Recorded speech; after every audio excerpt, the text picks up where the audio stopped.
Assalamualaikum warahmatullahi wabarakatuh. Perkenalkan, nama aku Asyana Datai. Apakah teman-teman udah bersolawat pagi ini? Jadi kali ini saya akan menceritakan sebuah kisah Rasulullah. Dengerin ya. Pada suatu hari, Rasulullah Shallallahu Alaihi Wasallam meminta Bilal memanggil semua sahabat datang ke masjid. Tidak lama kemudian, penuhlah masjid dengan para sahabat. Beliau duduk dengan lemah di atas mimbar. Wajahnya terlihat pucat, menahan sakit yang tengah dideritanya. Kemudian Rasulullah Shallallahu Alaihi Wasallam bersabda, "Wahai sahabat-sahabatku semua, aku ingin bertanya, apakah telah aku sampaikan semua kepadamu bahwa sesungguhnya Allah Subhanahu wa Ta'ala itu adalah satu-satunya Tuhan yang berhak disembah?" Semua sahabat menjawab dengan suara bersemangat, "Benar wahai Rasulullah, engkau telah sampaikan kepada kami bahwa sesungguhnya Allah Subhanahu wa Ta'ala adalah satu-satunya Tuhan yang layak disembah." Kemudian Rasulullah Shallallahu Alaihi Wasallam bersabda, "Persaksikanlah ya Allah, sesungguhnya aku telah menyampaikan amanah ini kepada mereka." Kemudian Rasulullah Shallallahu Alaihi Wasallam bersabda lagi, dan setiap apa yang Rasulullah Shallallahu Alaihi Wasallam sabdakan selalu dibenarkan oleh para sahabat. Akhirnya sampailah pada satu pertanyaan yang menjadikan para sahabat sedih dan terharu. Rasulullah Shallallahu Alaihi Wasallam bersabda, "Sesungguhnya aku akan pergi menemui Allah Subhanahu wa Ta'ala, dan sebelum aku pergi, aku ingin menyelesaikan segala urusanku dengan manusia. Maka aku ingin bertanya kepada kalian semua, adakah aku berhutang kepada kalian? Aku ingin menyelesaikan hutang tersebut, karena aku tidak mau bertemu dengan Allah Subhanahu wa Ta'ala dengan keadaan berhutang kepada manusia." Setelah itu, para sahabat diam, dan dalam hati masing-masing berkata, "Mana ada Rasulullah Shallallahu Alaihi Wasallam berhutang kepada kita? Kamilah yang berhutang kepada Rasulullah." Tiba-tiba bangun seorang lelaki yang bernama Ukasha, seorang sahabat mantan preman sebelum masuk Islam, dan dia berkata, "Ya Rasulullah, aku ingin sampaikan masalah ini. Seandainya ini dianggap hutang, maka aku minta engkau selesaikan. Seandainya bukan hutang, maka itu tidak perlu engkau berbuat apa-apa." Rasulullah Shallallahu Alaihi Wasallam menjawab, "Katakanlah wahai Ukasha." Maka Ukasha pun mulai bercerita, "Aku masih ingat ketika perang Uhud. Suatu ketika engkau menunggangi kuda, lalu engkau pukulkan cemati ke belakang kuda. Tetapi cemati tersebut tidak kena pada belakang, tapi justru terkena pada dadaku. Karena ketika itu aku berdiri di belakang kuda yang engkau tunggangi wahai Rasulullah." Mendengar itu, Rasulullah Shallallahu Alaihi Wasallam berkata, "Sesungguhnya itu adalah hutang wahai Ukasha. Kalau dulu aku pukul engkau, maka hari ini aku akan terima hal yang sama." Dengan suara agak tinggi, Ukasha berkata, "Kalau begitu, aku ingin segera melakukannya wahai Rasulullah." Ukasha seakan-akan tidak merasa bersalah mengatakan demikian. Sedangkan ketika itu, sebagian sahabat berteriak marah kepada Ukasha, "Sesungguhnya engkau tidak berperasaan Ukasha. Bukankah Baginda sedang sakit?" Tapi Ukasha tidak menghiraukan semua itu. Rasulullah Shallallahu Alaihi Wasallam meminta Bilal mengambil cambuk di rumah Fatimah anaknya. Bilal pun meminta cambuk itu dari Fatimah. Kemudian Fatimah bertanya, "Untuk apa Rasulullah meminta cambuk ini wahai Bilal?" Bilal menjawab dengan nada sedih, "Cambuk ini akan digunakan Ukasha untuk memukul Rasulullah." Menangislah Fatimah seraya berkata, "Kenapa Ukasha hendak memukul ayahku?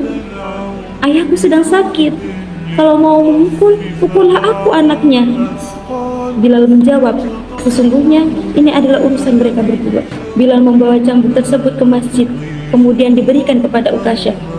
Setelah mengambil cambuk itu, Ukasha menuju ke hadapan Rasulullah. Tiba-tiba Abu Bakar berdiri menghalangi Ukasha sambil berkata, "Ukasha, kalau kamu hendak memukul, pukullah aku. Aku adalah orang yang pertama beriman dengan apa yang Rasulullah Shallallahu Alaihi Wasallam sampaikan. Akulah sahabatnya dikala suka dan duka. Kalau engkau tidak memukul, maka pukullah aku. Rasulullah Shallallahu Alaihi Wasallam bersabda, duduklah wahai Abu Bakar, ini urusan antara aku dengan Uqasyah. Uqasyah menuju ke hadapan Rasulullah Shallallahu Alaihi Wasallam.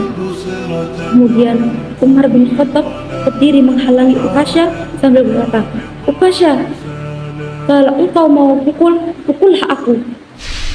Dulu memang aku tidak mendengar nama Muhammad, bahkan aku pernah berniat untuk menyakitinya. Itu dulu. Sekarang tidak boleh ada seorang pun yang boleh menyakiti Rasulullah Shallallahu Alaihi Wasallam. Kalau engkau berani menyakiti Rasulullah, maka langkahi dulu mayatku. Lalu dijawab oleh Rasulullah Shallallahu Alaihi Wasallam, duduklah wahai Umar, ini urusan antara aku dengan Uqasyah. Uqasyah menuju ke hadapan Rasulullah, dan tiba-tiba berdirilah Ali bin Abi Thalib, sepupu sekaligus menantu Rasulullah Shallallahu Alaihi Wasallam. Dia menghalangi Uqasyah sambil berkata, Uqasyah, pukullah aku saja.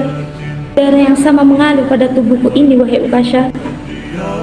Lalu dijawab oleh Rasulullah Shallallahu Alaihi Wasallam, duduklah wahai Ali, ini urusan aku dengan Uqasyah. Uqasyah semakin dekat dengan Rasulullah Shallallahu Alaihi Wasallam. Tiba-tiba, tanpa disangka, bangkitlah kedua cucu kesayangan Rasulullah Shallallahu Alaihi Wasallam, yaitu Hasan dan Husain. Mereka berdua memegang tangan Uqasyah sambil memohon, wahai paman, pukullah kami. Pukullah kami, paman. Kakek kami sedang sakit. Pukullah kami saja, wahai paman. Sesungguhnya kami ini cucu kesayangan Rasulullah Shallallahu Alaihi Wasallam. Dengan memukul kami, sesungguhnya itu sama dengan menyakiti kakek kami, wahai paman. Lalu Rasulullah Shallallahu Alaihi Wasallam berkata, wahai cucu-cucu kesayanganku, duduklah kalian. Ini urusan kakek dengan paman Uqasyah. Begitu sampai di tangga mimbar, dengan lantang Uqasyah berkata, bagaimana aku memukul engkau ya Rasulullah? Engkau duduk di atas dan aku di bawah. Kalau engkau mau aku pukul, maka turunlah ke bawah sini. Rasulullah memang manusia terbaik. Kasih Allah Subhanahu wa Ta'ala itu meminta beberapa sahabat memapahnya ke bawah. Rasulullah Shallallahu Alaihi Wasallam didudukan pada sebuah kursi. Lalu suara tegas Uqasyah berkata lagi, dulu waktu engkau memukul aku tidak memakai baju ya Rasulullah. Para sahabat geram mendengar perkataan Uqasyah. Tanpa berlama-lama, dengan keadaan lemah, Rasulullah membuka bajunya.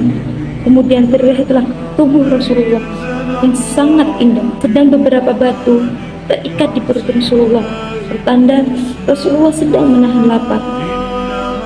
Kemudian Rasulullah Shallallahu Alaihi Wasallam berkata, wahai Uqasyah, segeralah dan janganlah kamu berlebih-lebihan. Nanti Allah Subhanahu wa Ta'ala murka kepadamu.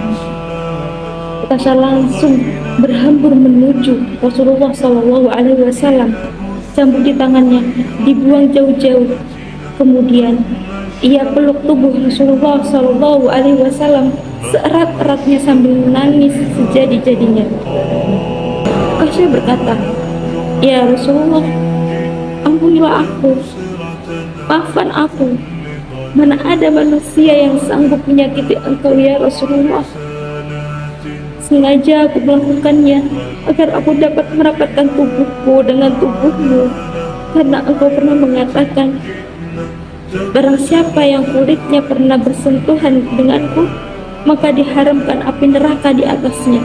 Seumur hidupku aku bercita-cita dapat memelukmu, karena sesungguhnya aku tahu bahwa tubuhmu tidak akan dimakan oleh api neraka, dan sungguh aku takut dengan api neraka.